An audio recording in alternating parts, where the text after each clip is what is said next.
তো ইসলাম বলে কারো ঘরে যখন কোন নারী বধূ হয়ে যায় সে তার হাজবেন্ডকে সার্টিফাই করবে। এরপর যখন সন্তান সম্ভবা, ইসলাম বলে ডেলিভারি করতে যে অনেক নারী পৃথিবী থেকে বিদায় নেয় না, মরে যায়, ইন্তেকাল করে। ইসলাম বলে বাচ্চা প্রসব করতে যেই নারী দুনিয়া থেকে বিদায় নিল, ইন্তেকাল করলো, আল্লাহ তাআলা ওই সমস্ত নারীদেরকে কিয়ামতের দিন শহীদদের কাতারে একসাথে দাঁড় করিয়ে দিবে।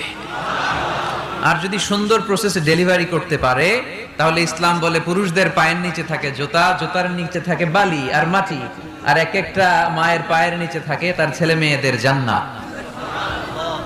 এজন্য মা মা মা তারপরে বাবা, আমরা যেন বেশি বেশি মা বাবার খেদমত করতে পারি। আল্লাহ তুমি তৌফিক দান করো।